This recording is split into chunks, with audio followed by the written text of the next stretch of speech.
Okay, y'all, I made a thing and I want to see if I can make it again, but a little better this time. And specifically what I'm looking for is having like a tidier wrap up on this part, but we're going to take you through step by step as best I can. If you have any questions, all of the tools and materials and stuff are down in the video description, and you can leave a comment below and I'll try my best to be helpful to you. But other than that, we gonna go on and get started. So first things first, we're going to make the polymer clay braid that's here in this section. So I've rolled out some clay, well conditioned. This is Cos clay, but I've also successfully used Sculpey Primo for this. I have a preference for the Cos clay because, and I'll show you once it's been baked, super flexible, you guys, like super duper flexible. And one method of doing this is to wipe off all the dog fur. We're just going to come through and I'm going to cut with my tissue blade a nice straight edge.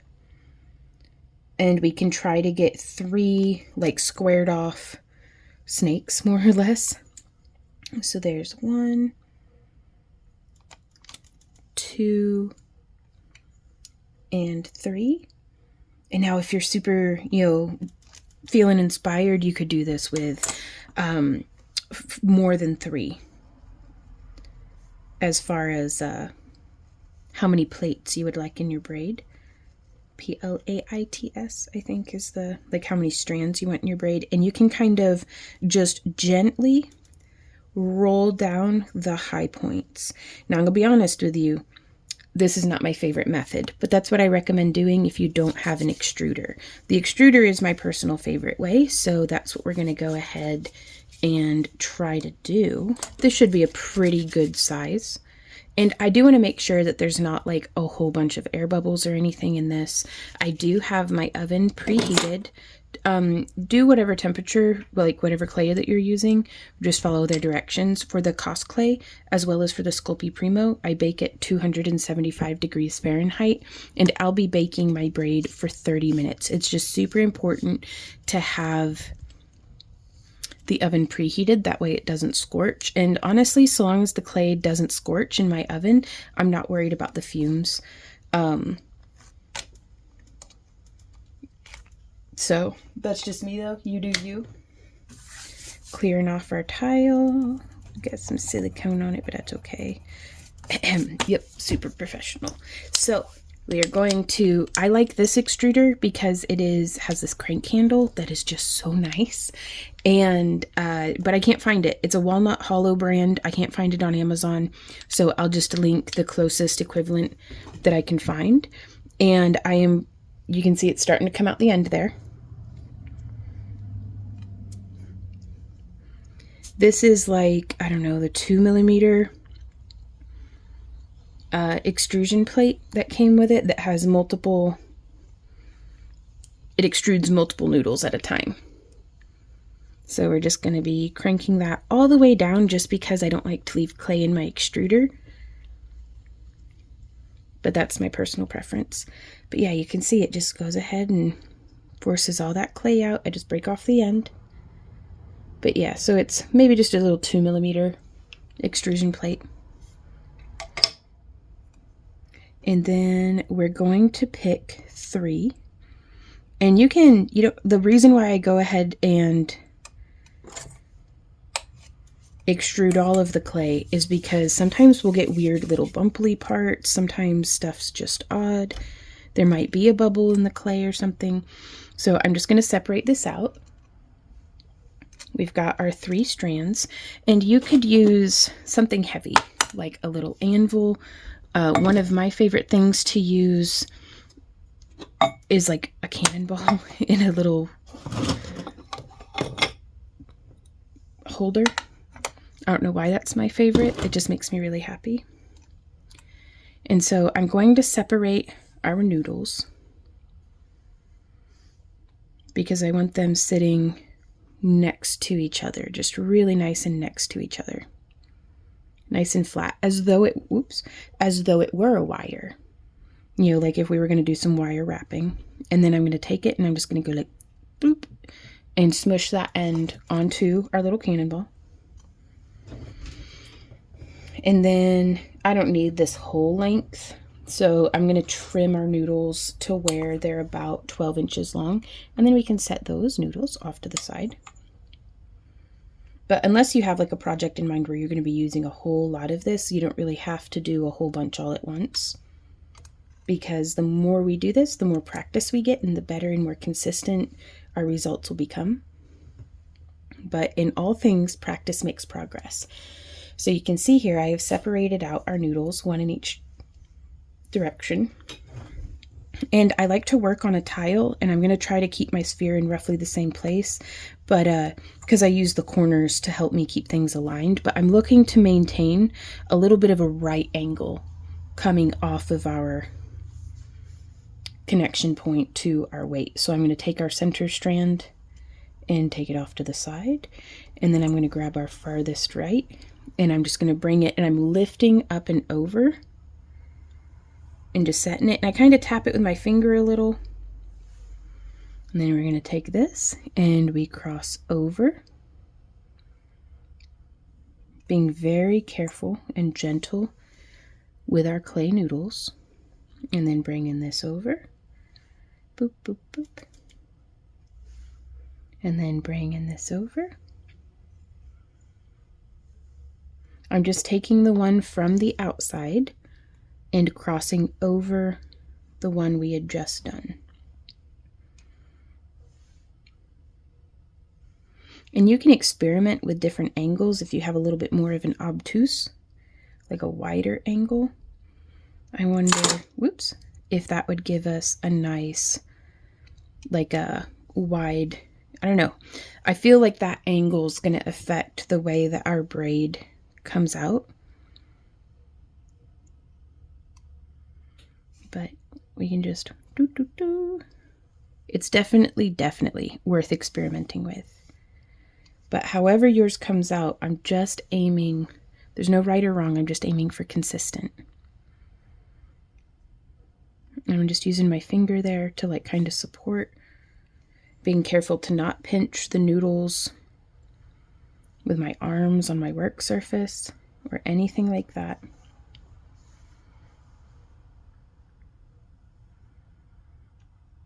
And then coming around town,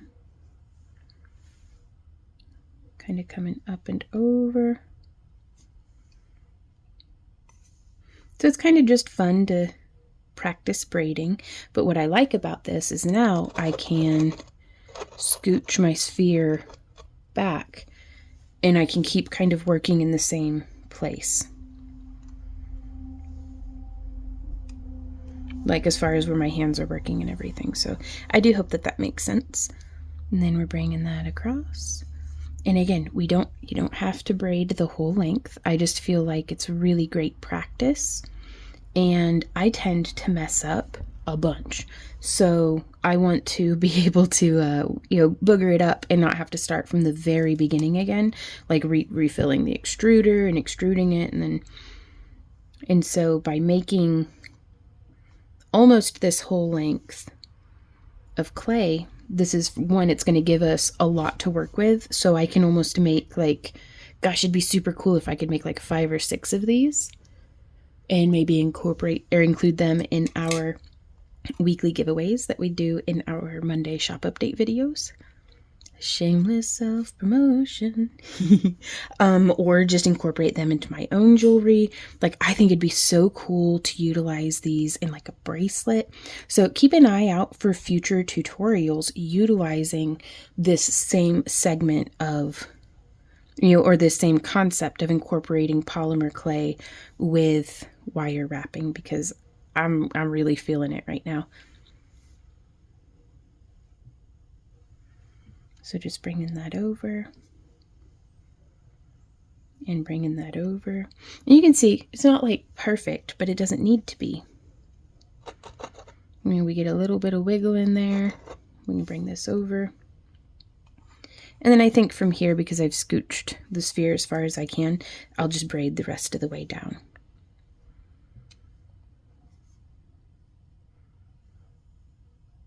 So there's that. And I think I'm going to put this into time lapse, and I'll meet you here whenever we get to the end.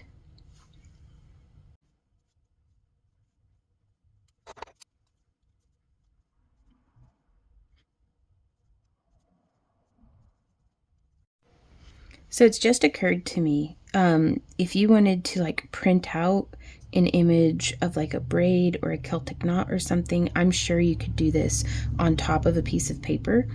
And now we also have, you can see we got two pretty different results from weaving, or braiding rather, where there's the tension of it hanging off of the sphere gave us a nice like narrower braid. And then down here where I'm doing this on the table, it's giving me a little bit wider of a braid because I think it's not, the noodles are not under the tension of their own weight. We work hard, but gravity works harder.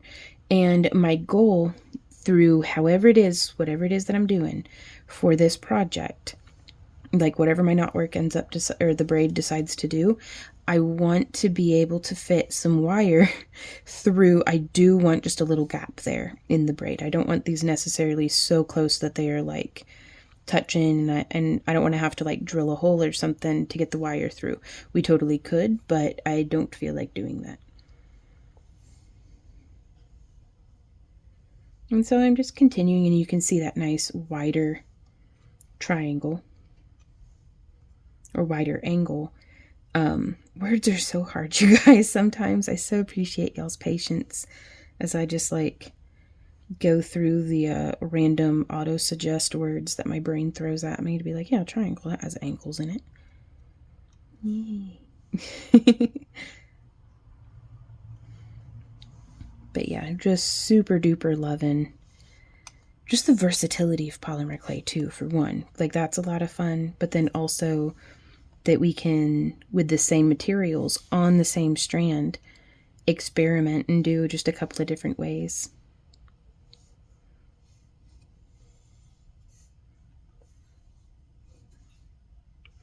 Okay, so as, bump my face on the tripod. As we get close to the end,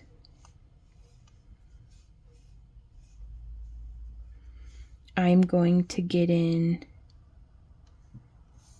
I'm going to stop right here. And we have a little craft knife. And we're going to zoom in quite far because I want to cut right there. I'm going to cut right here. And I am going to cut right here to try to give us a clean termination of that end. And then I'm going to tap it very gently with my finger. And then we can take, oh, let's do a smaller ball stylus than that one. I'm thinking something around this size.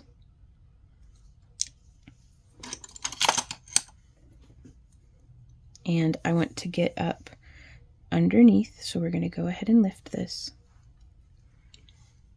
And then we're just going to start blending very gently. I am just pressing with the ball stylus, kind of dragging the clay one way, and then the other, I just want to bring that seam together. But it doesn't have to be like super perfect or anything. I just want it, you know, to make good adhesion to itself. I mean, super gentle touch here. And oops, these tools are actually linked down in the video description as well, because I absolutely love the little silicone sculpting tools on the ends.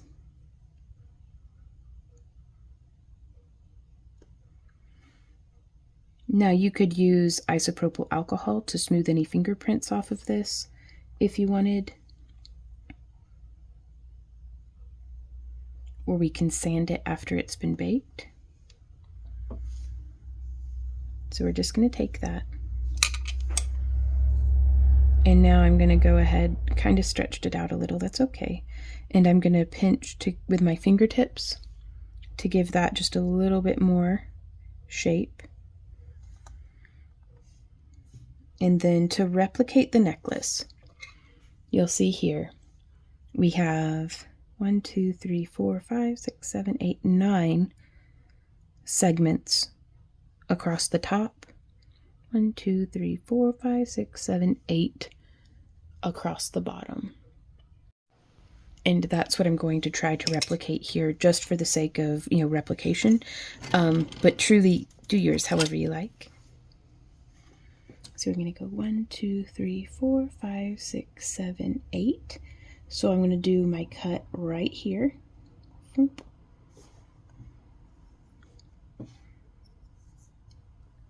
And then I'm going to do my other cut right here. And then I'm going to do my other cut right there. Perfect.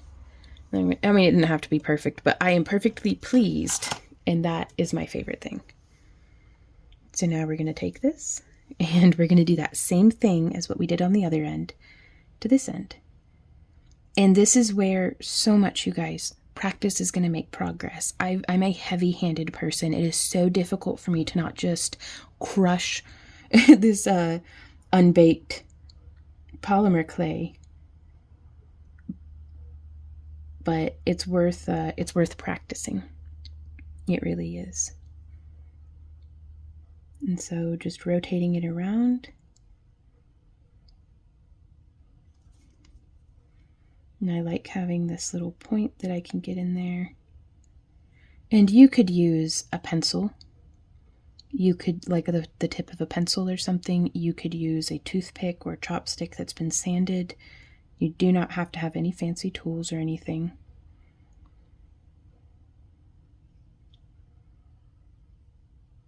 If there's a crafter, there's a way. And so now we get to choose which side is the pretty side. So I think this one is my pretty side. So we're going to try to tidy that up just a little more. Even in frame? Barely, but it'll do.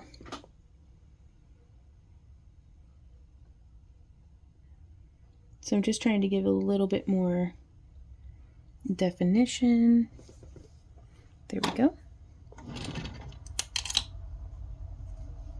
And then we can come over here and we can pinch it and shape it with our fingers just a little bit to give it a nice shape. And this is where it comes in being one of my favorite things to use this little cannonball, is it gives it a nice little like drape, I think. Like to have that very gently curved, like, woo. Like, not only is it curved that way, like a little smile, but it is now curved, shaped to the surface of this sphere. And I think that gives, on the necklace, it gives a really nice, subtle curvature. If anything, we can test and see the limits of how tight it can be and still work for what we're doing. So long as you can see light through there, I bet it'll be fine. And so I'm going to make a couple of these. 1, I get to pick my favorite. 2, lots of practice. And 3, it gives me, again, more of a buffer that if something breaks or if it's not going well in the oven or just something, then we've got a fallback plan.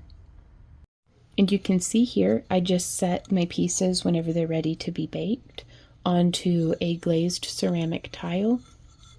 And this one is sat at just a little bit of an angle, so that we still get that nice three-dimensional curving effect. So I want to show you my notes from this project. So this is, I kind of draw out the rough design, and then whenever I'm wrapping it, I make note of how long each segment was, and so it's a little bit of like blah, but like this can be really helpful sometimes if you can make sense of it. So I didn't used to write down my designs and stuff as they came to me, and like but it really helps to have a mad scientist journal. So I've got that off to the side of me. I've got a cup of coffee. We've got an assemblage of our tools, which I'm still assemblaging. We're going to be using 16 gauge for our core wire, and I'm using vintage bronze parawire for that. And then I'm using 28 gauge just because it's nice and easy on my hands. You could also use a 26 or a 24 gauge. We've got round nose pliers, stepped mandrel pliers, wire snips, and then these bad boys. Let me drink some coffee. These were super generously gifted to us, but I lost the note. So I don't have the contact information of the person who sent me like a literal, like almost entire set of like a couple of different shapes of Weber's pliers. So if that was you, thank you so much. These have been amazing. And I honestly never would have been able to make the investment into having something like this if not for you. So thank you. But that being said, if you do not have those, you can totally just use some flat nose pliers. But I've always wondered how to utilize these. So that's why we're going to be doing what we're doing today with these pliers, is just in case you have some and you're like me and you're like, what do I even do with these? Like, they're cool, but what do I do with them? So we're going to start by cutting our different lengths of wire. And we're going to start with our 16 gauge. I'm going to cut a 10-inch section. Oh, we're a little tangled. Here we go. Just finding a loose end. It's such a nice rainy day today. And I'm not going to be doing any straightening with my nylon jaw pliers just yet because I want this as nice and supple as I can get it. Though I don't know, these top ones, these two wires, I'll go ahead and straighten the core wires, but these two wires down here, I don't want to straighten yet. I want them nice and supple. Now also, as I'm cutting these, I would always, just about always, rather give myself more than what I need by a significant amount, rather than just give myself more than what I need by like a smidge. And the reason is because we will be able to use this extra wire that gets trimmed off the ends to make little bead links to finish this into like a full-on necklace. So we're going to do, there's a 10-inch one. Let's do an 8-inch one, and that'll be for 10-inch, 8-inch. We could probably do them both at 10-inch, but I think that'll be, that should be okay, hopefully. And then for this lower area, I used 5 inches and 7 inches initially, but I'm going to go ahead and do this one at 8. No, we'll just stick to what we said, 5 and 7. Past Vaughn would have written it down that way for some reason. Like, you gotta trust Past Vaughn, at least as far as we can throw her, which is not very far. There we go. And I'm not being picky about the ends or anything yet. So we have our 4 lengths of wire. Isn't that neat that that's all it takes for this? Well, and then all the other stuff too. Oh, and I also forgot to mention I'm also using a steel block, and this is a 13-ounce hammerhead that I am going to use to do a little bit of texturing on our pattern that we're about to do. So our 2 longer wires we're going to set off to the side. Shameless self-promotion. This is one of the cabochons that I actually took from our shop because nobody had bought it yet. And I just thought it was so pretty. And I was like, you know what? Boink, this one's mine. But we home make these glass donuts in our home kilns. If you're familiar with the channel, you may have seen some of our glass making tutorials and shorts and things. We do have them up for sale on our website, backtoearthcreations.com, so you can use our works of art in your artwork. So it's a lot of fun to really get to have that collaboration like that. And I really like glass because it's durable. It has a little bit more of a weight to it than resin does, but we don't have to worry about it scratching up and stuff. Now that being said, if you have the polymer clay from doing your braid, you could totally make a really cool polymer clay focal point for this. And I'm interested to see what other, focal point shapes y'all come up with as well. But that was our little advertisement for this video. Sponsored by you guys. Okay, so we're gonna start with this bad boy. And we're gonna be using, I have 6mm written in my mad scientist notebook, so I can't even read this anymore. Let me go. Yep, that's our 6mm square on our shorty, our little 5mm. And this one would actually be really great to use with our flat nose pliers, because you can see you would just take it and bend a nice sharp bend like that, and then we're going to shift the plier jaws around to the other side and just square that up a little more. And that's how we would work on the corners. But I pulled out the wubbers. I'm going to use the wubbers. And so we're just going to take that. And this is another reason why I really like my steel block, is because I can take my pliers, and we don't have to be at the tip of the pliers for this to happen either. So there's no risk of it slipping. But I'm going to set this on the block. Let's actually see if we can get a different camera angle for you. Okay, so you can see here perhaps how we have this lined up, and I'm just setting that down kind of close to the edge, and then I'm going to roll this over. In the game of metal versus flesh, the metal always wins. And so instead of pressing with my thumb, we get to come in, ouch, ooh, pinch myself. We get to come in here and go like this. And now this is going to be a little offset. I'm going to come to the side right here. And this is where it might be handy with like an anvil or something, but you can see I've pushed this wire. It's a little out of alignment, but I'm just going to press up that way, and that's how we get that shaped all the way around. Now it started to bend a little bit up here. That's okay. We're just going to reinsert our pliers, and I'm going to change camera angles again. So if you're like me and you're always struggling with getting nice crispy bends in your wire, just try using a metal tool, like, you know, if it's too tight a quarters to use your steel block, then don't hesitate to try whatever else you can think of until you find something that works. And now I'm just rotating around, making sure that we've got nice shaping on each of those steps. And now we're going to come in here. Well, how should we do that? Because I'd like to do a nice little bend up. So I'm just going to line that up and bonk. And I'm going to line this up and bonk. We can open it just a smidge because, again, I want to be able to get in here, boop, and get those squared up just nice if we can.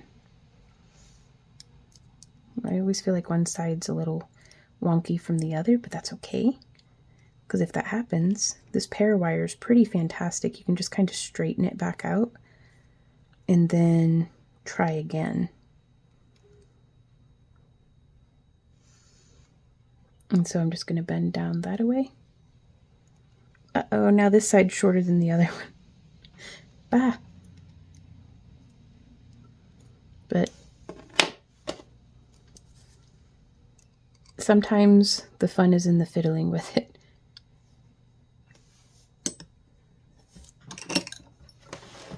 And so here I've got this coming off the edge of my desk just to give my wire room to be. Oh, so that's all kinds of wonky and wonderful. That okay? Because really, we can just take this and keep fiddling with it. You gotta try to trust the process or something. Well, I think that's perfectly good enough. So now we're gonna hit it with a hammer.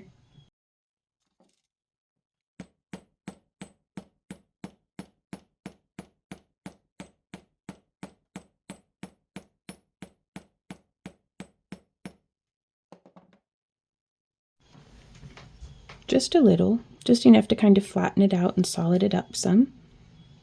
And I've only hit the square portion. I haven't done any of the wire up this way. And now we're going to do that same thing, but with our 7-inch size and with the, how big is this one? And you could, I mean, you could do these whatever sizes you want. This one is a centimeter, so 10 millimeters wide. We're going to find more or less the center of our wire, and we can bend up that way. And then we'll rotate it around, give it a nice little squish, and then we're going to bend it up this way. And then we're going to bend it over that way. And so you can see this one I did just with my thumbs, and that's okay. Like, it could be sharper, but it's not the end of the world. And it really does help, I think, to kind of change which sides are in what, and then to squeeze just a little. But yeah, just kind of reshaping from different angles. Boom, love it. And you can test and see. Ooh, that one, I might have used the wrong size to get, no, that's nice. Oh, that's really nice. But yeah, you could do a larger one. You could have them, I just think it's nice to have a little bit of a size difference so that one fits into the other. And so now we're going to come in here and I'm going to grab, boop, just on the inside of where they cross with my flat nose pliers, and I'm going to bend up until, basically until it matches the angle of the other one. And then I'm going to hold right here. And then we're going to bend. And I don't want to hold from here because it's going to bend. Do you see how gentle that little bend is? I want a sharper angle than that. So I'm going to really get in there and bend.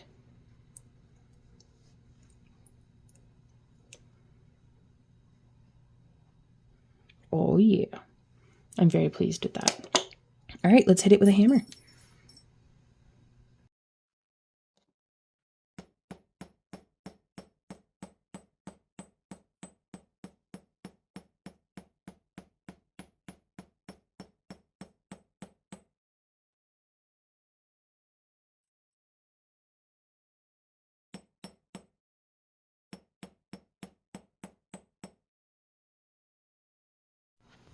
When I'm hammering, I want to be hitting in the center on the wire. I don't want to be too close to the edge because that can give us a pinched edge, which just isn't what I'm going for at this time. So now we have our 2 little wires, and I'm very happy. Now, what I had done initially on this design is these 2 parts just stayed like this until everything else was done, and then I added in the donut. So I'm gonna ponder my orb a little bit and kind of figure out what I want to do. The reason why I'm doing pondering here is because I don't much care for the movement here. Movement equals rub, which equals wear and tear, which means that maybe this could get broken. Like, I would just rather it be more stable, for one. And for 2, I thought this isn't specifically uncomfortable, except for when you hug people.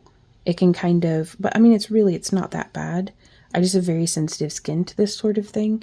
And so I just find myself wondering, do I want to do it that way? I kind of love it though. I think I'll like it better if we do it properly. So let's go ahead and do it properly. And what I mean by that is, oh, do you hear the thunder? Oh, that's so nice, you guys. I know I'm supposed to be a professional YouTuber and stuff and make good videos, but I'm just having fun crafting in my craft room. And I really appreciate you guys coming and spending the day with me because, I mean, I know it's just online and stuff, but it's really nice to get to share this project with you guys. I ran out of wire, and so I had to kind of like half-ass it. I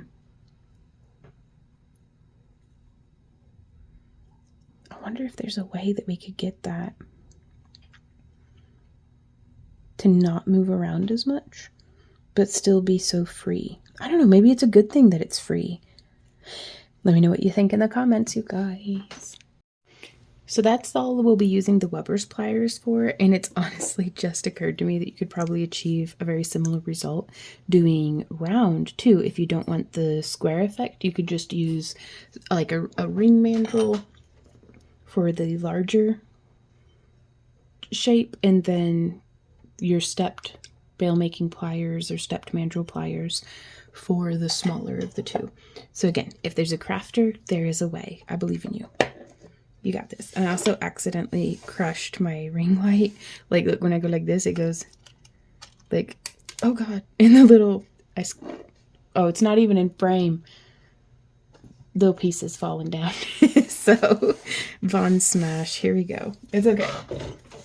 So now, we are going to take our bottom square and we are going to open it up. I mean, just a smidge, because we want this to be able to sit kind of like that on the smaller square. So just trying to open it up evenly. There we go. I'm going to move this because that is the last of the hammering that we'll be doing, at least for a while. And now with our 28 gauge, I'm going to use, let's go ahead and pull off about 5 feet. Maybe a little smidge extra. So for me, that's like my full arm span. And then we are going to find, oh, that's our clay ready in the oven. Okay, I'm going to pull it out and let it cool down, and we'll be right back. Guys, it is looking so good. I have them cooling over in my other area where we will be painting them. You can add a little touch of color to them if you want. But until then, we are going to find both ends of our wire. And we're going to come on down here.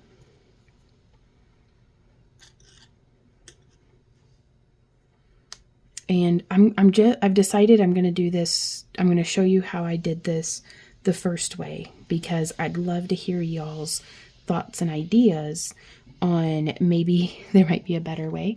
So I'm starting with doing 3 lashes around, just right there. 1, 2, 3. Just coming off the back like that. I want to make sure I'm not crossing over myself, you know, because that can give it a messy organic look, and that's not what I'm going for right now.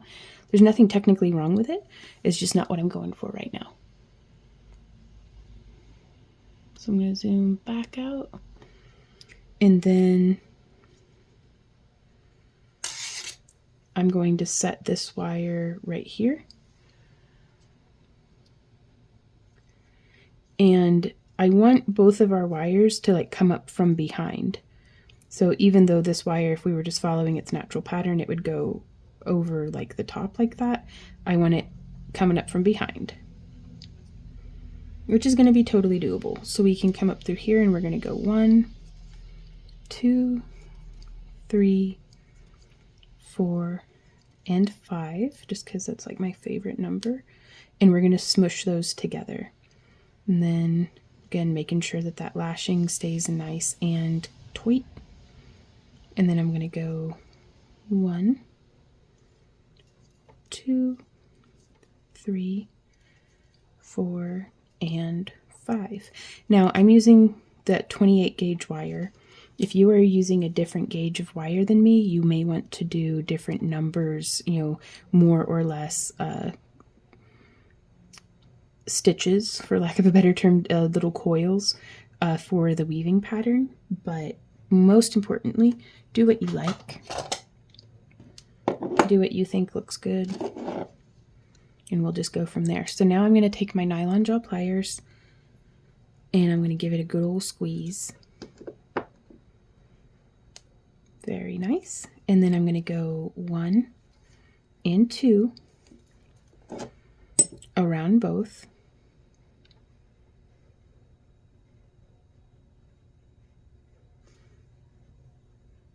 And I'm going to make the transition from here. Let me reposition the camera so I can see what you're seeing. So I want to transition to where we're doing the majority of our wrapping around what I'm going to consider our innermost wire. So there's one. Do you see how we're making like this section here?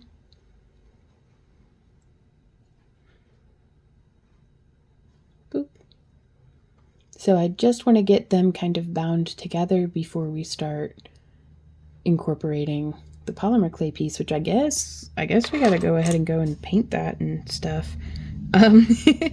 So before I get too much farther, I want to do that same thing to the other side over here. And one of the big goal of what we're doing right here is to get these wires nice and parallel to each other. And this is something that I'm still kind of learning and working on, but we'll get there. Okay, so we're going to go 1, 2 around both. And then I'm going to come up from in between them so that we can go, there's our 1. And it looks a little bunched up on itself. I'm wondering what's going on there. If ever you are questioning your tension, go ahead and address it immediately, because it's so much easier than having to go back and address it.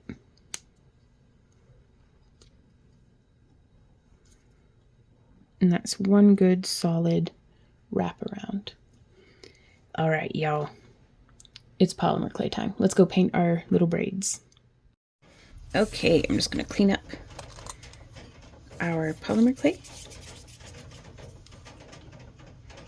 And then here are our freshly baked, still a little warm to the touch, but look at how flexible these braids are.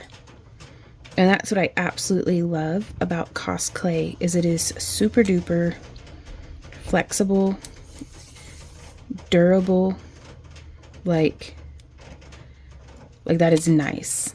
That is very nice. Now, even Sculpey Primo works pretty well for this. It's not as, like, it's a little stiffer, that's the word, than the Cos Clay, both unbaked and baked, but it still works just fine.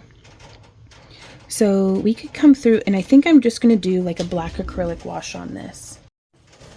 So the colors that I'm using are this satin pure black multi-surface and the brushed metal. You can kind of just use whatever you have on hand. But for the black, what we're going to do is we're going to come over here. Oh my gosh, there's so much in the cap. And I'm just going to go like, I'm an animal. Give me a second. I'm going to spray our polymer clay piece. This is just a continuous mist sprayer. Whoop. And then I'm going to dig out just this nice little angled paintbrush. I'm going to get, a smidge of the black pigment. And do you see how it just settles into like all the crevices? Ooh. And we can accomplish this with a couple of different coats, if you want. Bloop, bloop, bloop. But I just want to get a nice like antiquing. Honestly, I think the whole motivator behind all of this is I just want to dress up like one of my fairy houses. And this is the same clay and techniques that I use in my fairy houses. And it makes my little crafter heart happy. All right, so, and that's it. We're gonna let that dry. There's no telling how long that's gonna take. We could use a heat gun, but should we? We'll just be patient. So I don't know if the camera's going to pick up on this, but it is such a subtle difference. But I promise the magic happens in the details. Trust the process.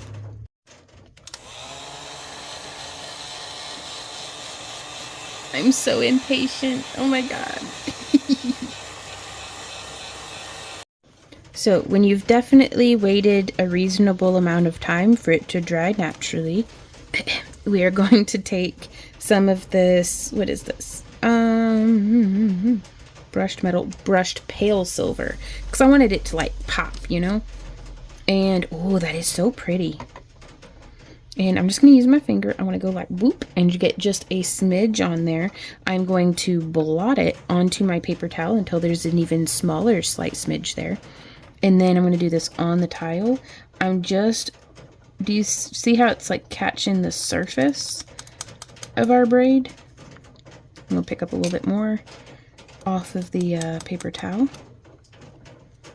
Now also you could have just used a silver tone PolymerClay, but all I had was this, in the cosplay right now, was the gray, which I thought would be just fine. Oh, that's so pretty. I like it at least. And you could use a brush, I guess, but sometimes it's fun to finger paint. Boop, boop, boop. And you can just build it up a little at a time. Oh my gosh, look at that. Oh, and so yeah, big difference. Big difference. Okay. Sorry, I don't get out much. Also, I have to interrupt today's tutorial with, it just looks like I'm feeding a pumpkin that wears a hat, but none of these things are related. That's Mr. Puddum's food bowl, and that's just a pumpkin that I love with wearing my hat. But it just looks like... It tickled me pink, y'all. I thought I'd share it with you. Alrighty, y'all. So, we've done our... What is that? 1, there's 2, 3, 4, and 5 rotations around. And then I'm going to go 1, 2 around both.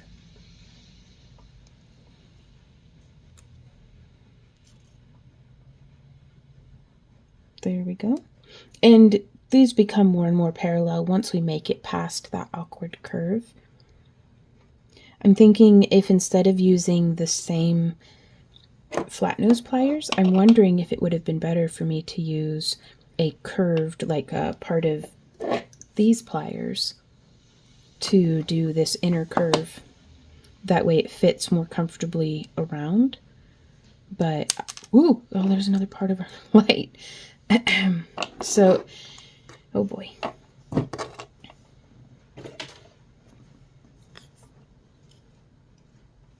But anyways, yeah, so we're coming around that way. And 1, 2, 3, 4, and 5, and then just compressing that all together. There we go. And then 1, 2, and then, okay, so now I feel very good about how parallel these guys are with each other. I feel nice and ready to take this and bend it down and out. And see, this is where I'm like, it might have been better if I used that curve, but it's still working, truly. I think it's working out just fine. And if you have any doubts, just smush them out with your nylon jaw pliers. And we're gonna bend down and bend down.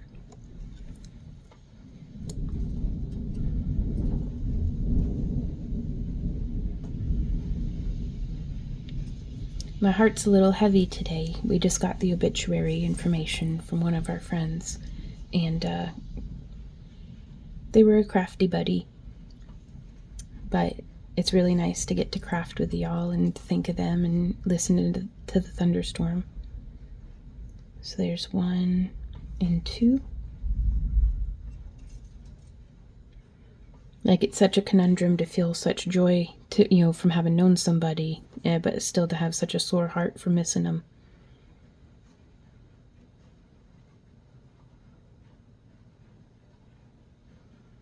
But we got 1, 2, ooh, we got a dog hair stuck in it too. 1, 2, 3, 4, 5, 6, 7, 8. Okay, so I want to position this so that we've got 1, 2, 3, 4 on that side and 4 on that side. And then I wonder if we can compress this down tight enough that we can sew through. We've 2, 3, 4, right there. And do you see how we just pull through there? And now, since this PolymerClay is much thicker than our 16 gauge wire. I'm going to use like my thumbnail to just maintain the tension between the two pieces, like the polymer clay and the wire. And then let's go ahead and thread through right there. And again, using my thumbnail, you can see I've kind of put it on top of, and then we'll slide down like that. But I have to say, it's been an absolute dream come true to get to do what we do in the way that we do it, you know, and we've gotten to meet and connect with so many people literally all around the world, you know, who all that brought us together is we liked crafting, and, you know, and what a time to be alive. So thank you guys for being here.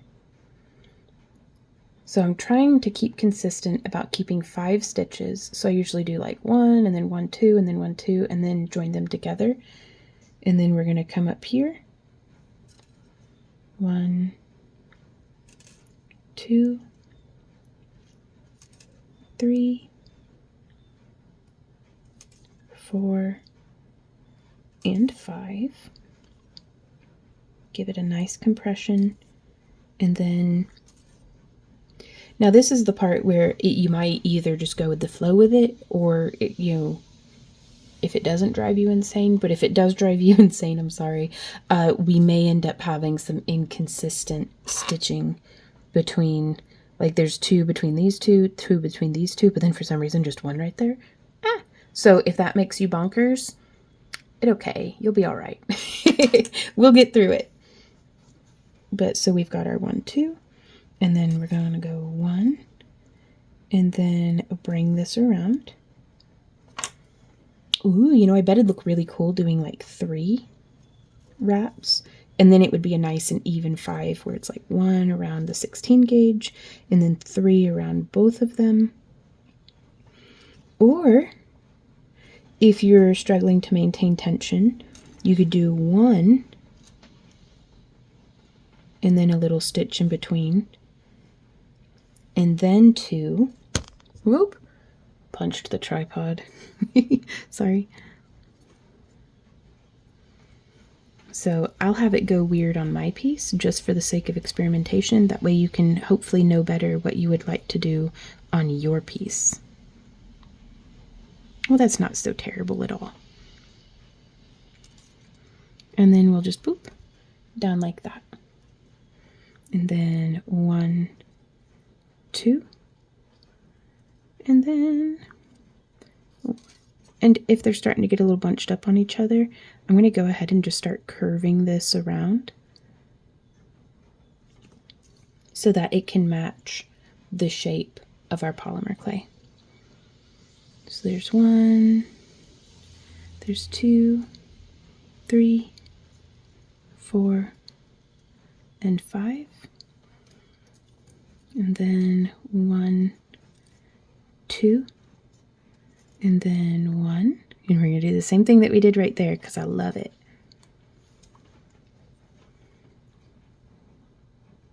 And really, all the rules are made up and the points don't matter. Just do whatever you like, however you like it. Because, you know, we've gotten comments increasingly, you know, sometimes people will be like, you know, why, you could just 3D print it. And it's like, well, you know, 3D printing stuff is fun, but so is this. And that's the whole point of this, is to make a little bit of fun.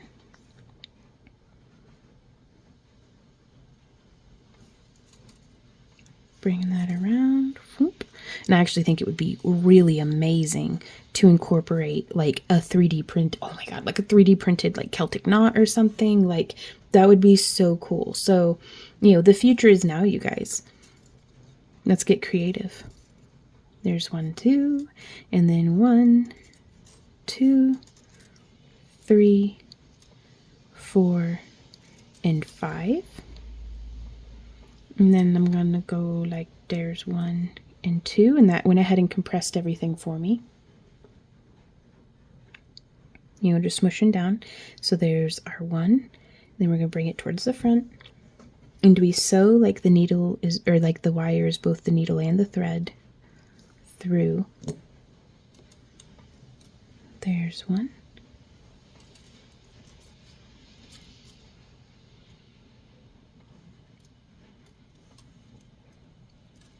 And there's two.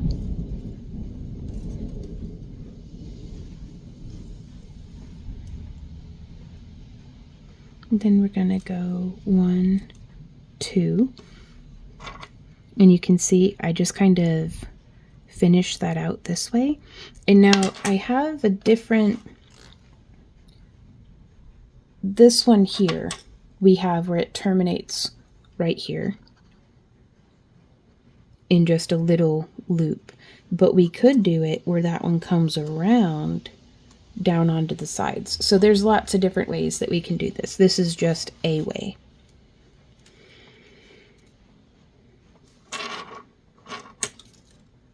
And I think I want to, here I bound the wire to this section.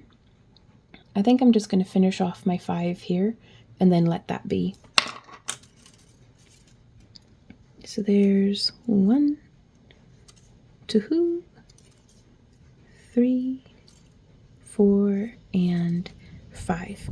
Now the thing is though, is I would want to have the wire, if I were changing up the pattern to where this one is the longer one that goes around, I'd have wanted that wire to be much longer initially. So it's, again, not that there's a right or wrong way, it's just good to understand, you know, the path the wire is going to be taking and how much material that's going to use and this, that, and the other. Okay, and so now that's quite a bit to trim off, but that's okay. We'll be using it later. And I'm going to bring this one around to the front. And we can hold those 2 wires together and then just go back and forth. I've seen folks do this online and it seems to work out pretty well. Oop, for no pokey bits, hey. And my favorite part about that is there's no risk of me cutting the wrong wire. And so now we are going to do that same thing on the other side. And I'm going to replicate where I did them both together. And then I'm going to go into that kind of like split pattern. But for the sake of time, I'm going to do that off camera and I'll meet you back here. Alrighty, y'all. So we are back here and we've gotten our shaping done. And I think I've made it as symmetrical as I can. Now, my braiding was a little wider on this side than it is on this end. So, like, the angle was a little off on some of them, but that's okay. Again, I think it'll be just fine. And we're going to go ahead and bring our wire around to the front, just completing that last stitch, and then wiggle, wiggle, wiggle, wiggle, wiggle, wiggle, snap. Oh, wiggle, wiggle, snap. There we go. Check for a pokey bit. I always check for the pokey bit. And now from here, I'm going to split just a little on both sides, mostly to give myself space to be able to get my pliers and stuff in there. And I have marked that I cut 15 millimeters past where my last coil was. And so I'm just going to measure here to the 15 millimeters, and this is where I start to pay attention to my ends. I want to make sure that I am cutting with the flat side of my flush cutters. There we go. And then I'm going to do that same thing on the other side. Just lining it up and snipping at the 15 millimeter mark. Boop. There we go.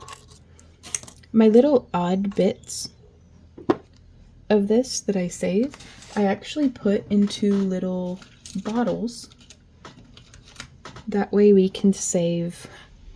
I like miniature stuff, and I'm making a little top secret project that I mention every time I play with these. But yeah, I just save up all my little bits, and they're just perfect for on the shelf of like a miniature like craft cabinet or something. So there we go. And then I'm going to measure both of these sides because initially I had 30 millimeters Oh yeah, so this one's at 35. That's pretty nice. And I'm measuring from right here on our wire. And so that way I can trim both of these sides down. I'm going to do both of them to 35 just because I can. And so we can kind of see what the difference in wire length achieves for us. You know, even though it's just 5 millimeters, every little bit. Okay.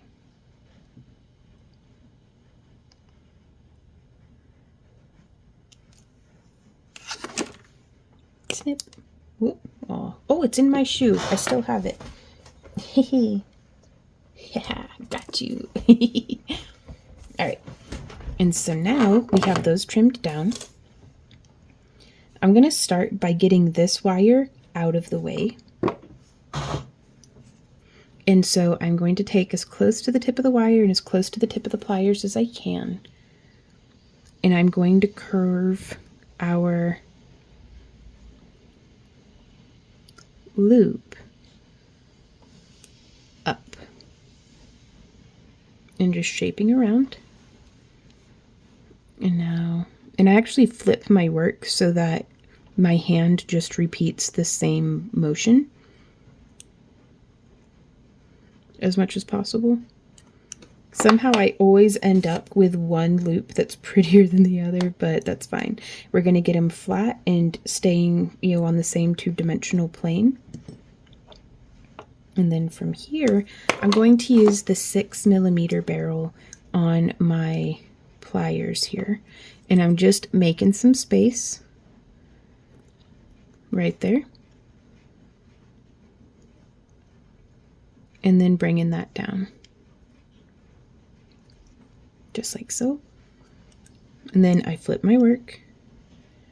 And I kind of just nudge and encourage this down so that I can get my pliers in there. I get to where that's at like the hemisphere of our circle or our curve, and then boop, down that way. You can also, for symmetry's sake, you can see 1, 2, 3. It's falling between the 3 and the 4. 1, 2, 3. Whoop, we can bring this one a little farther in, perhaps, just so that it's landing in more or less the same spot on both sides. Whoop. There we go. And now you could, if you want, hammer this. I'm going to show you how I do it, just because I could use any tips that you have, as well as, you know, just to, it's kind of tricky to do without hitting your polymer clay, and so I like to just come in right on the edge of my piece here.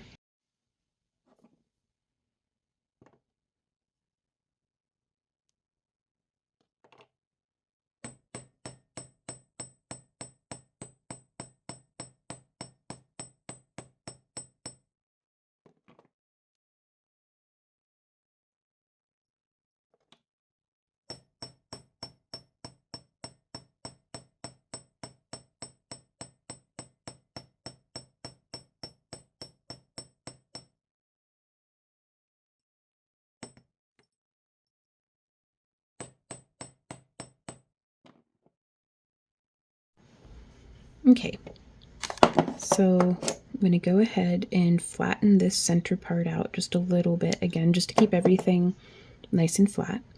I'm going to use my round nose pliers to get in here, because whenever I hammer, I get like some spread on my wire, and that's okay. And my main thing is I don't want to be biting into the wire with my pliers, so I'm just going to gently close that loop, and then boop, just kind of overbend it. That way it can relax back out to where it's coming from, if that makes sense. And again, they're not like perfectly symmetrical. I think that's just fine. I'm not going to be laying an egg just because it's not perfect. And this is how I try to trick myself into not freaking out, because it's not perfect. So, but if you want it to be, we can straighten out that little curve just a little bit. Get our pliers in there, maybe back it up a little, and then bring it down. Okay, that's probably exactly the same. If not, I'm not going to worry about it. But I think it's very pretty, and I love the hammering. And I just let it be organic. If it's not perfectly symmetrical, then I just embrace the organicness of it and keep carrying on. So that is so cool. And I love, let me know which one you prefer. That kind of non-metallic, almost leathery looking brown tone, or the slightly more metallic finished silver tone. And so there we have those. And now from here, I'm going to take my pliers and I am going to make a little loop-de-loo as best as I can. There on one end.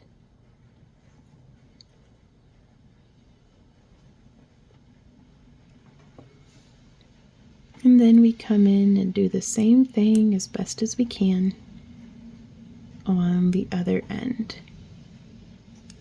And we can give it a little bit of a, we could have hammered it, but I'm going to leave it as is because we are going to have some wire that's not hammered along in the neckline. And I think this will help tie everything in together. But yeah, so that extra little bit gave us, you can see that slight difference. That's the difference 5 millimeters makes. So things to keep in mind for the next piece. And so now from here, I mean, technically we could stop here if you prefer that look, but I like something to protect that top edge because you can see there's still a little bit more wiggle than what I think I'd prefer there on the top. And so now we're gonna do, you can see essentially the same pattern. I'm just gonna start off with 3 that aren't attached in the center. And so 1, 2, 3, 4, 5, 6, 7, 8, 9. So it'll be over this 5th one. And we could, you know, let's go ahead and join it. Why not? Why not? All right. So here we have our 2 wires, the slightly longer one on top. And now for these ones, I do think I'm going to go ahead and straighten them with my nylon jaw pliers. Just because I want this to be nice and crispy. There's one. And I rotate my hand and straighten from the other direction. And I try to get it from like 4 different directions just to really get a nice smooth. And it may not seem like much,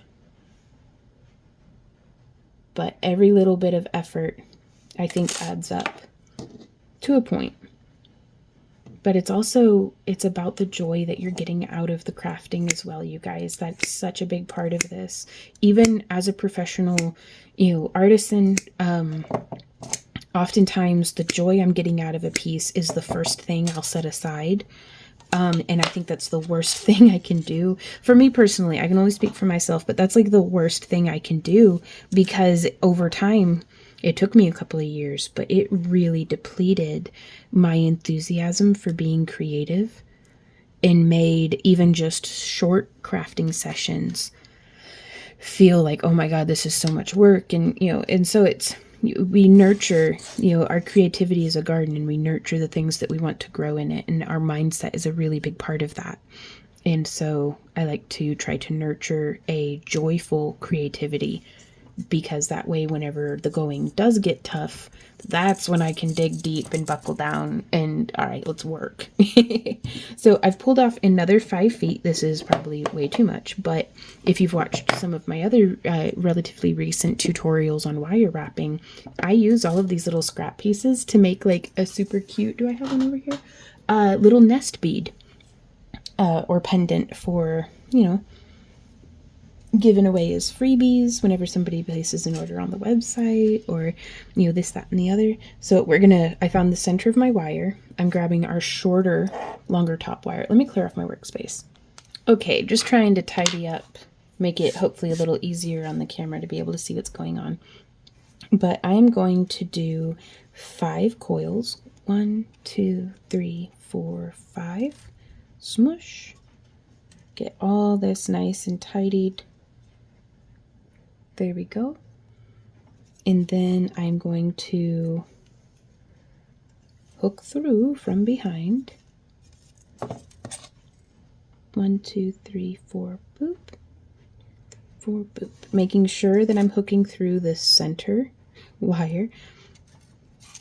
And this is going to establish the center line. Oh, our wire wants to get kinky, but that's okay. We just catch it before it does, and straighten it back out, keep going. Oh, we're gonna need to curve this, aren't we? Okay, let's go ahead and find something in our craft room that's about the same curve as our project.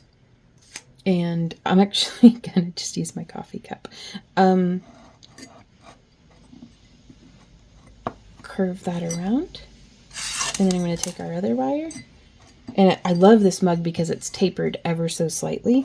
I'm going to go a little higher up on the taper and curve it that way. Hopefully, let's test my theory. Oh yeah, one of them fits perfectly inside the other. So good. Cheers, everybody. Oh, cold coffee. All right, so now we're going to get in there. Double check in the middle because I always 2, 3, 4, boop. Okay. And we just slide it down. You can tell I do not coddle my jewelry. If it can't survive me making it, then it's not going to survive being sold to its new home or being worn or any of that stuff. And so now from here, I am just gonna squeeze in just a little to try to accommodate and get that in there just a little more tightly. There we go. That'll be great. And so now, I'm not looking for our coiling to be perfectly centered. I want what we're doing right here to be like establishing our center line. So there's one around the polymer clay and our wire, and then one around just the wire. And now I'm going to sew through for our second stitch.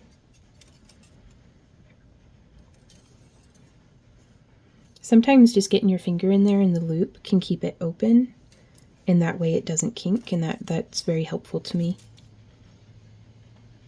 And then wrapping around, and then wrapping around.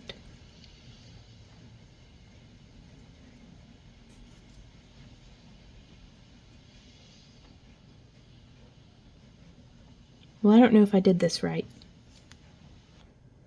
Okay, and the reason why I said I didn't know if I was doing it right is because sometimes I get stuck in my own head about thinking that there's a right way to do it, and it's however it happens. But I had thought that I was going to do, and then come over. So I hope that makes sense. But what we're going to do instead is we've got that section just doing real good like how it is. And then that was 1, so we're going to go 2, 3, 4, and 5.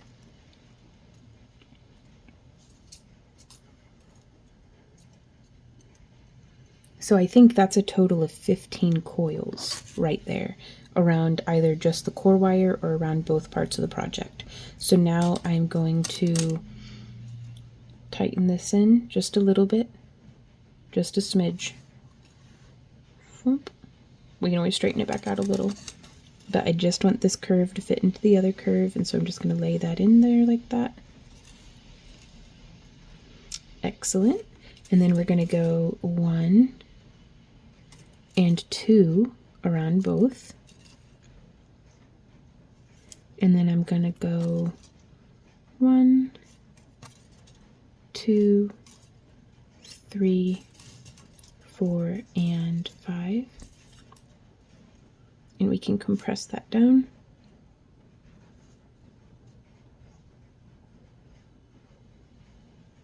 And that actually puts us into a perfect position of alignment for our next stitch through. So I'm just going to go through, so that was 5, so let's do 1, boop, and we're going to sew up from behind through the middle right there.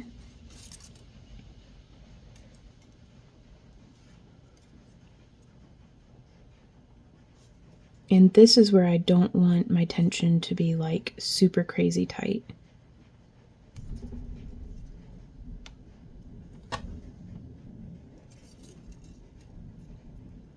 Because I don't want to be crowding our polymer clay. We're going to pull this through. Oh, that worked out lovely. And then wrapping around.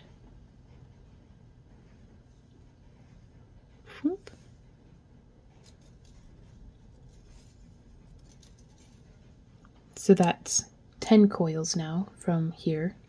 And I'm going to go 1, 2, 3,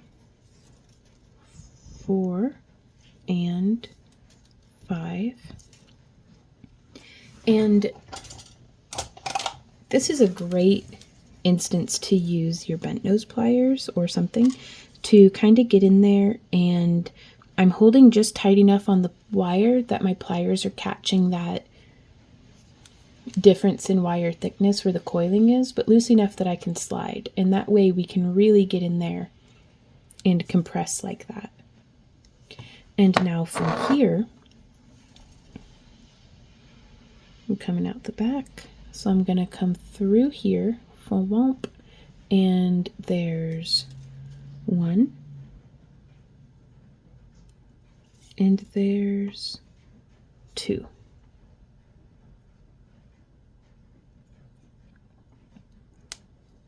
And then we're just repeat that.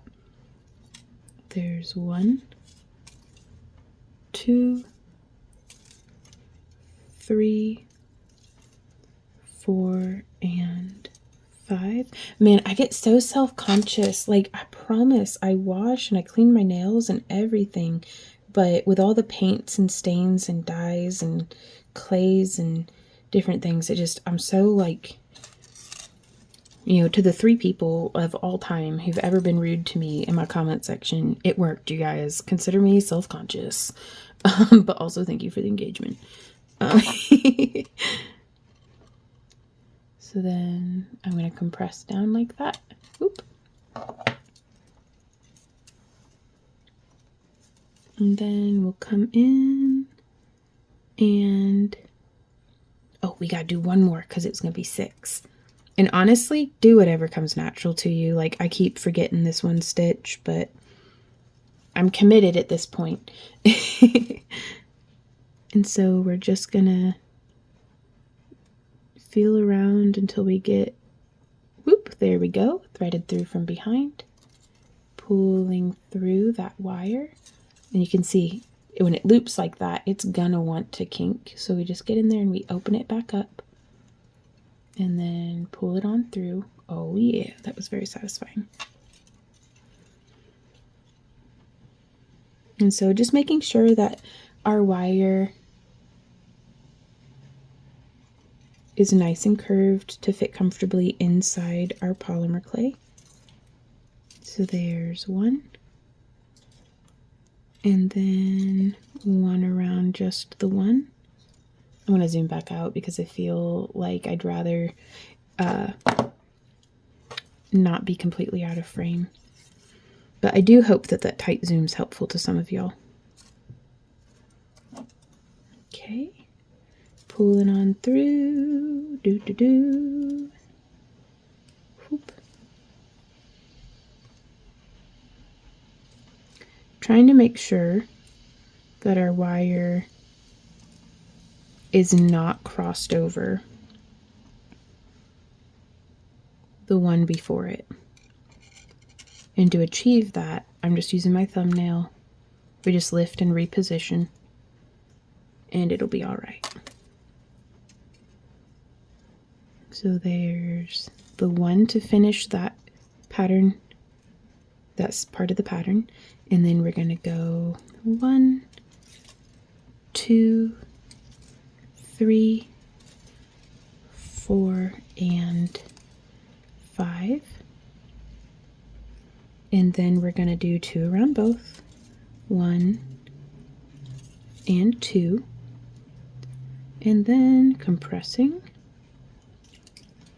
1, 2, 3, 4, 5, and 1 to grow on to start the sequence for weaving through right there.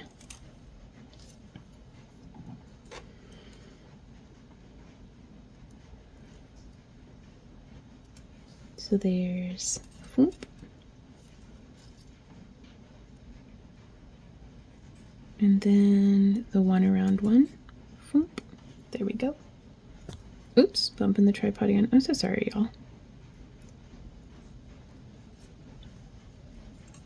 And then whoop, there we go. And whoop. So that was our 1 to grow on. And again, we can still kind of poke it and make sure that everything's nice and parallel. And then we're going to go 1, 2, 3, 4, and 5.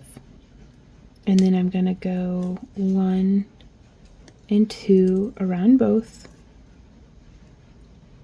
And I'm going to do this one last stitch, like this whole pattern one more time. So there's 1, 2, 3, 4, 5, and then the first one of this part of the stitch. So we're coming through,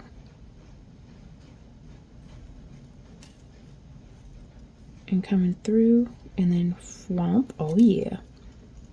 Oh, I just love it when things fit and go like, chef kiss. So yeah, we can try to make sure that we're giving ourselves just a little bit of room from the back, using my thumbnail kind of as a slide. Whoop, looped around my wire a little too much. There we go. And what I mean by that is, do you see how my thumbnail is covering that wire? So now when we slide that down, it's going to land in the correct position so that we're not crossing over our own selves. Whoop. So that finishes that pattern, and then we're going to go 1, 2, 3, 4, 5, a squishy smush, and then we're going to go 1, 2 around both. 1, 2, 3, 4, and 5. Now this leads us into, whenever we continue from here, I did 1, 2, 3, 4, 5, 6, 7, 8 repetitions of 5 around 1, 2 around both. So that's 8 repetitions. So let's go ahead and do that. So there's, I'm going to skip ahead because I think you've seen enough of this weave. Uh-oh, we are almost out of wire and brain space on the phone. It's warning me. So ruh-roh. But we've got 1, 2, 3, 4, 5, 6, but I don't have enough wire to finish up doing what I want to do on here. So I'm going to leave this wire hanging down. I'm going to grab one of our scrap pieces from earlier, and I am going to continue this pattern. So we did 2 stitches. So then that's 3, 4, and 5. And then I'm going to go 1, 2 around both. 1, there we are, being almost out of frame, but definitely blurry.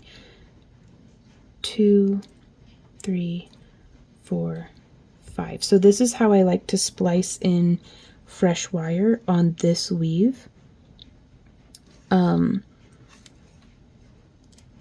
Is I came in 2 stitches. This is the new wire, this is the old wire. So I did 2 coils, and then I did 3 coils, but I like to have them kind of crossed because that's going to help me to come in here with my wire snips.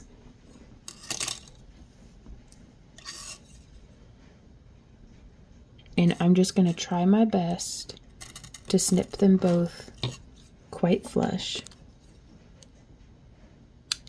And then I'm going to use my pliers to kind of smush in that loose end and I'm gonna snip just a little more off right there, because I want them to fit in like puzzle pieces with no overlap. There we go. And now let's see, how does that fit in? Oop. I mean, that's pretty good. I'll take it. You know, ideally, I wouldn't have run out of wire, but these things happen.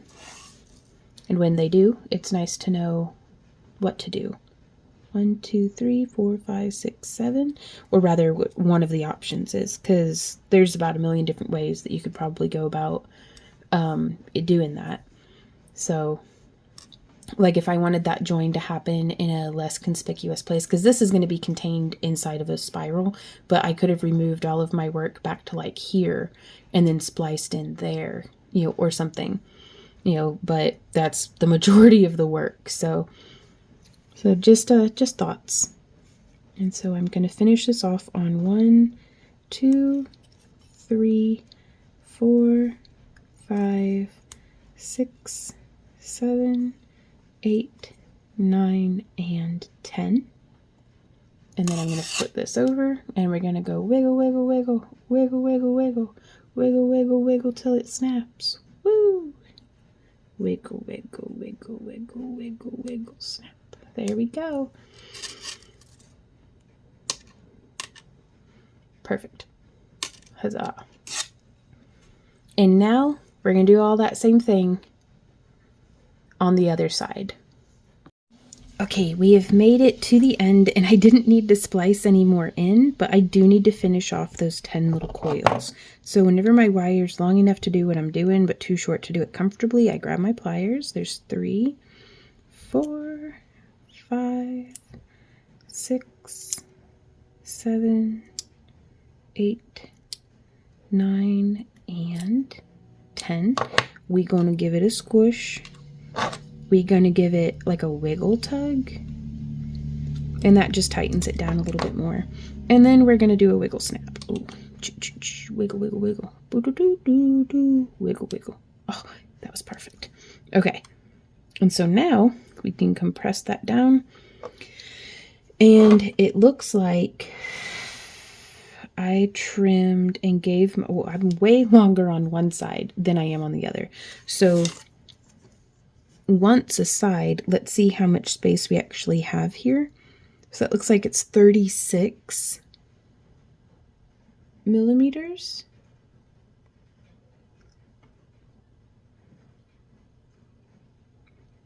About 30, no. Well, do we measure from, wherever we measure from, let's make it consistent. I'm going to measure from the last double wrap. So that's 36. So then I could snip over here at 36. And this is large enough to make a bead link out of, which is great. And now from here, I'm going to take this, I'm going to grab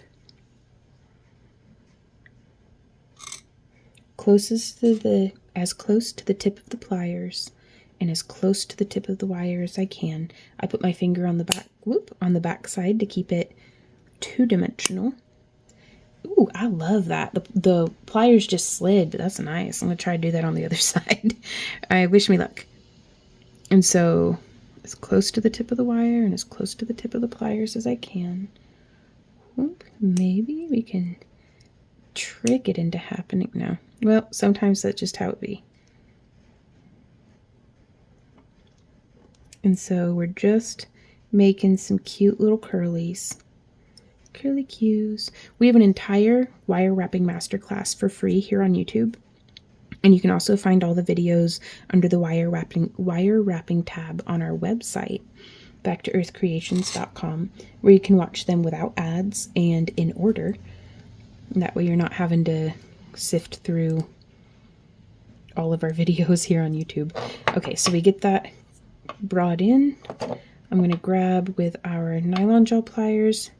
I do prefer for my little loops to be closed typically, like how that one is and like how this one is, but I kind of really love that. And so we do have the option to go ahead and hammer, but I'm just going to go like this because I want to. Now I'm going to go ahead and close it. It just makes me a little wild for it to not be closed. There we go. Now I'm a happy crafter.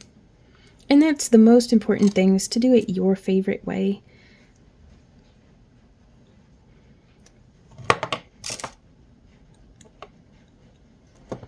There we go. All right, so we're gonna cinch that in, and then I grab here and I'm just cinching this around using my finger and thumb to just kind of bring things in nice and tight. We could have, if we had enough wire, we could have gone a little like coiled up to here and then joined those two together. Again, I don't find that super necessary because we're using the 16 gauge core wire, but if I were using like an 18 gauge, I might want to go ahead and put in that extra little bit of coiling just to keep everything nice and together. And then from here we can measure, and we can do a curly Q like how we did on this end, but I think I'm just going to do a loop. And normally I just do a finger width, which I'm going to trim because I always have my hands on me typically when I'm crafting. But just for the sake of sticking to measurements real well, like how we've done so far, it looks like that's about 18 millimeters. So let's bring it around to 18 millimeters on this side. But yeah, there we go. And then I have a little notch looped on my round nose pliers. You could also use the smallest mandrel on your mandrel pliers, but I want this to be able to, like, you know, have loops attached through it, like rings and stuff. So I'm just gonna coil that up and around, and then I'm gonna do that same thing on the other side. Full lump. Just coming kind of up and around. We can encourage this around just a little bit more. There we go. And then squeeze. And that would be where we can attach our bead links, or chainmail, or cord, or whatever else you think you'd like to make and attach there. That would be the spot to do it. And so now, you could really just leave this like this. And in fact, let me get a thumbnail real quick. So I'm just out here getting the thumbnail with Mr. Pudums, who's such a good big boy. But yeah, ignore my soggy gourds. But I just come over here into this area because I like how it's dark over here, but well lit over here, even on a beautiful rainy day like this. So that's how I get my thumbnails for stuff. And I hope that's helpful to you. I don't know which would be better, so I go ahead and get a couple. Let's do one where it's just sitting like this too, and then we can come down like that, and then I can click. So I don't know, we'll see which one I use, but that's how I get my thumbnails, y'all. Alrighty, so now, because I would wear that, like, that's gorgeous. It doesn't even need a donut, but let's see if we can donutify this. Now I kind of think I'm going to like it better with both of the pieces across the front. And that makes me wonder, let's see. We have a couple of options here. We can take the curved side of this, but I actually think I have a Weber's plier that would be perfect for this. It would have been like, I want to be able to shape it around the back side. And so maybe if I grabbed here, but that's going to give us a really sharp bend.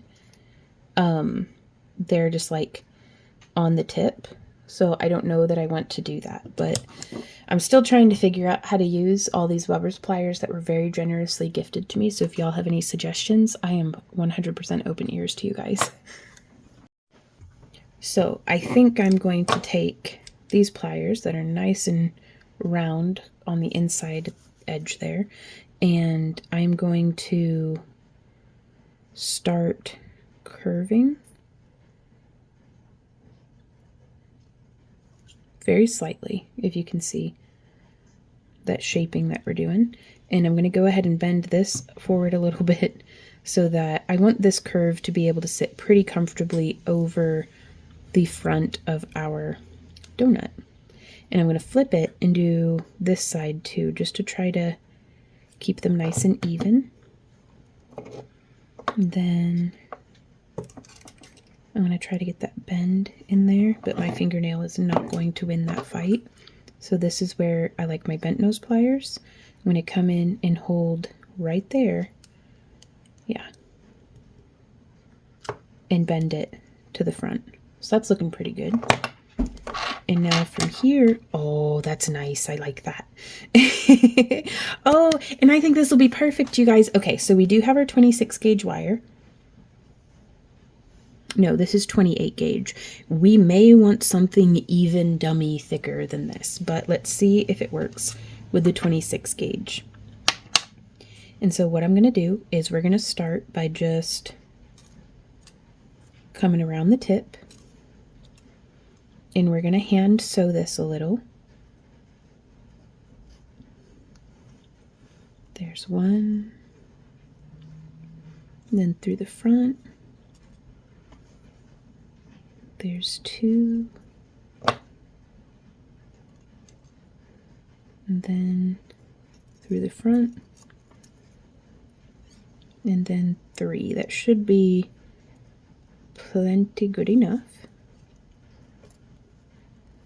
at least for us to start getting an idea. Well, actually it's going to be four because I'm going to sew this one around to the back as well.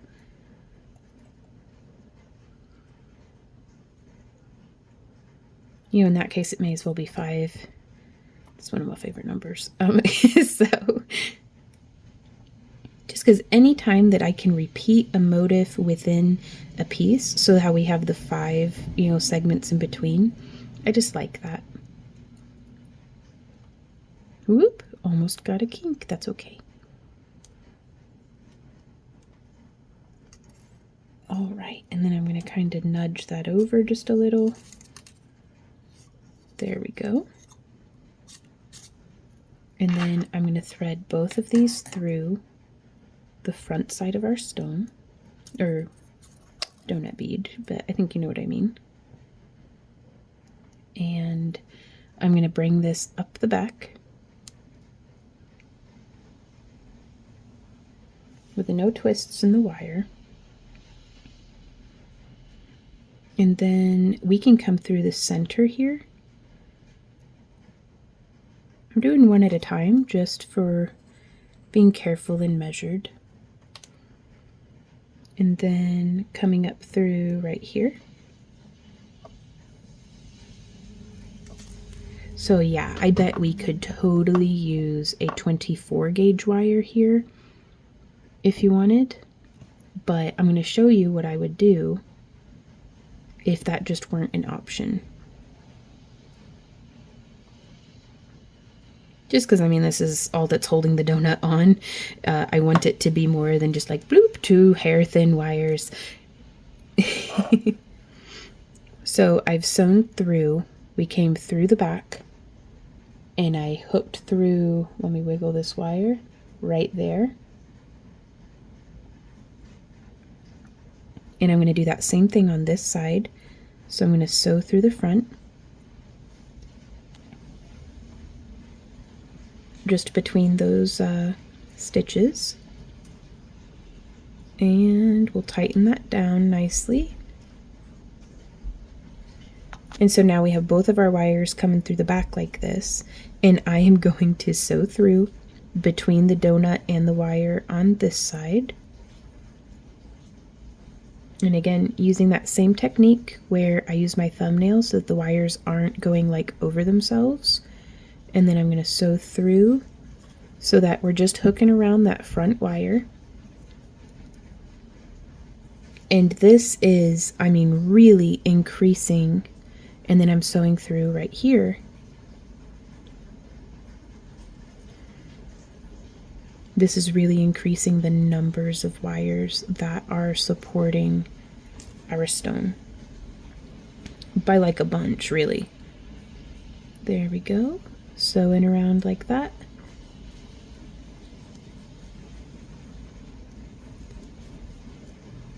And this still moves a little, but I think once we start in on the other side, it's going to be just fine. And so now I'm going to sew one last time through the back side. I'm trying to make sure that I'm not hooking any of our other wires.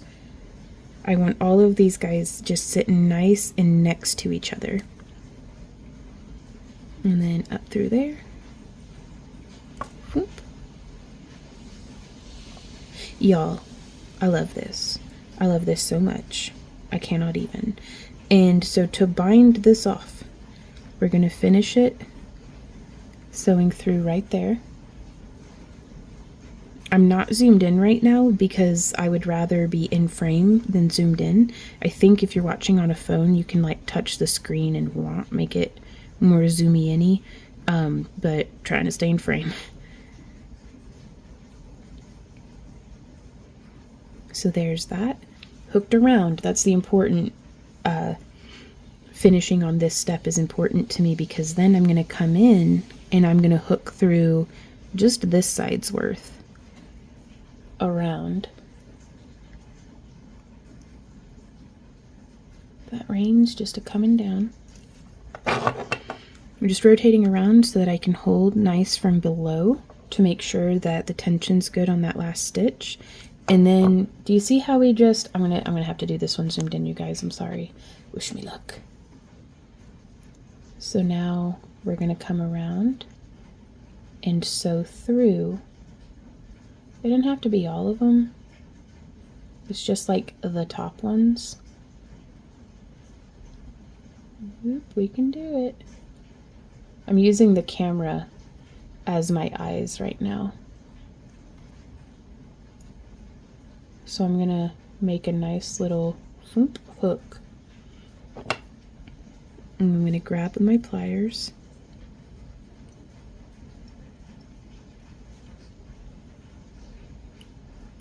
And I'm gonna try to hook through where we just came through.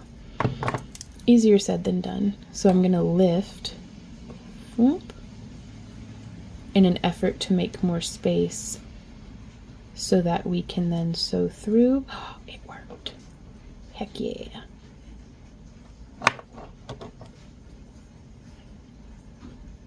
Boop, grab that and boom. And then I just pushed with my thumbnail to get that kind of cinched up onto itself. And that was 2. So here's 3. Whoop. And then I'm just going to do that 5 times because, again, favorite number, nice and round. I mean, I know that it's not a round number, but I think you know what I mean. Oop, nope.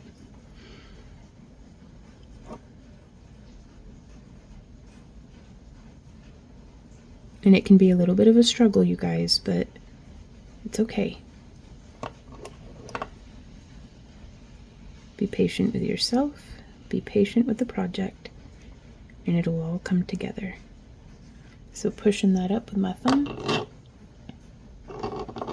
Now I think this is a pretty decent way of finishing it off. Maybe a little frustrating, but that's all right. Is the best way to practice being patient is to do something that's frustrating and to just decide to be patient through it. Right up until, you know, my capability to be patient has run out, and then I set the project down and come back to it in a little bit. Okay, so we're gonna come in and very carefully snip with a fair bit of tail, because I would rather have to do this than I'm gonna do. Where we come in and we just kind of cinch and smush that down. I'd rather do that than risk cutting the wrong wire. And feel for any pokey bits. No pokey bits. All right, now we get to do that same thing on the other side.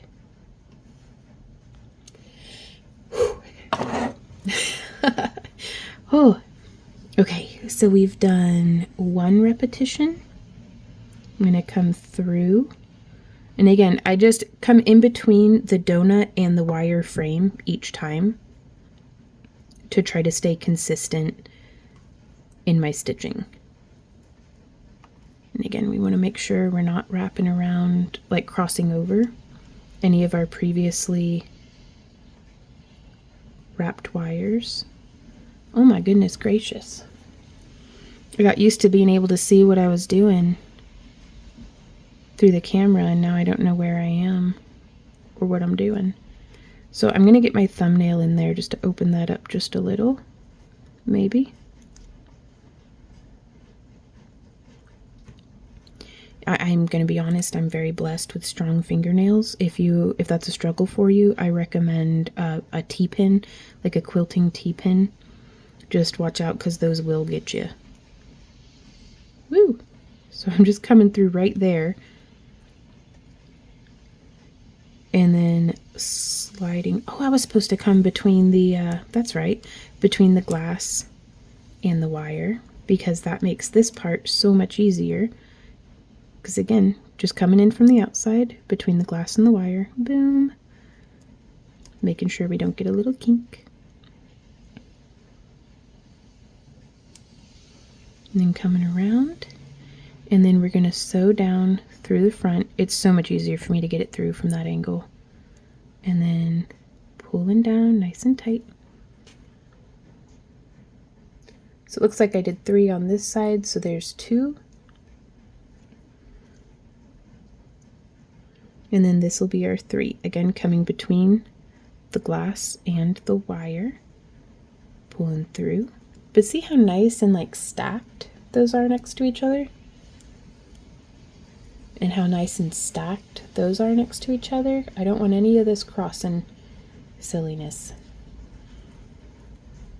I mean, it's fine if it happens. That's my goal. It's good to have goals, I suppose. And bring it around. And then we're going to bind it off on this side, same as before. So again, coming between the glass and the wire. Pulling it on through. And then sewing through from the front to the back. And we'll just pull that on through like so. Do y'all hear that rain coming down? What a day. I just love it. All right, and now we're going to come through. I don't have a T-pin on me, but I do have a safety pin. And we're going to risk zooming again because, quite frankly, I need the eyes. So trying to stay well up out your own way so that you're not stabbing your own fingers. I'm just getting my path. Do you see how we've hooked just those 3? But now that's the path our wire's going to take. And sometimes just clearing the way, doing a little bit of crafty bushwhacking, makes it so much easier for us to get on through.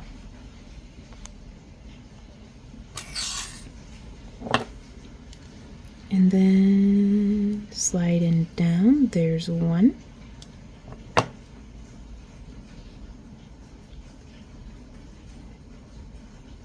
Oops. 2.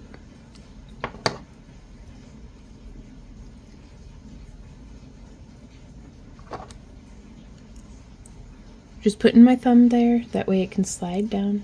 3, and then scooching it up.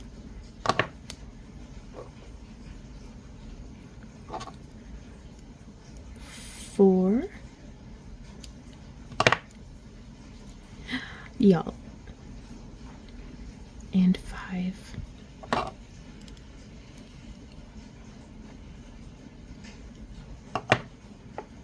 And then I'm just going to get in there and just snip as tight in as I can.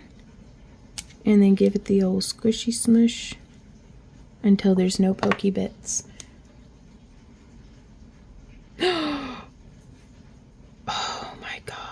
Y'all, I put that on backwards.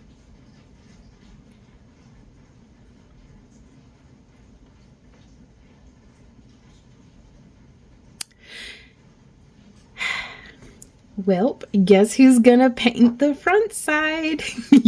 So I'm gonna take this in my coffee mug that is now full of crafter tears, and I'm just gonna reshape it around in the other direction because by golly, this came out real nice, and I'm not about to undo all of that just to get it to be facing the right direction. So if there's a crafter, there's a way. So we're just gonna get that repositioned. Sometimes I gotta give myself a moment to process. Be like, oh my goodness, because I just find myself wondering how many of y'all were like, Vaughn, don't do it, Vaughn, it's backwards. Let me know in the comments if you had noticed. Because you caught me right as I noticed that it's backwards. But that's okay. Look at how cool that looks. Even with that like matte finish. And it's not my favorite that it's that way, but that's all right. I mean, it's pretty freaking cool actually that we were able to salvage that. So that is how this piece can be done. And so here you can see I joined the two pieces together. I had shaped them around so that they were like cupping the donut. And then I just like whip stitched all the way up and then like lashed it together and then bound it off. I think I like this way better because it really shows off what we did with the shaping and the hammering. Again, there's still a little bit of wiggle, but that's okay. I think I love it that way actually.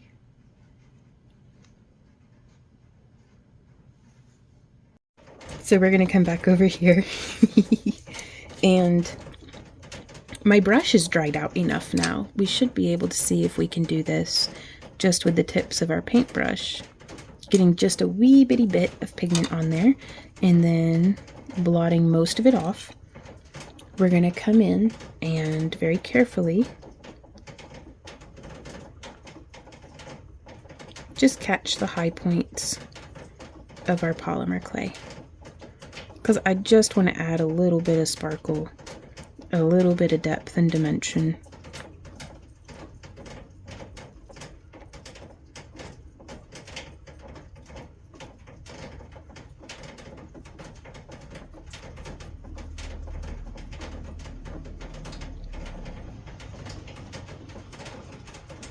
There we go.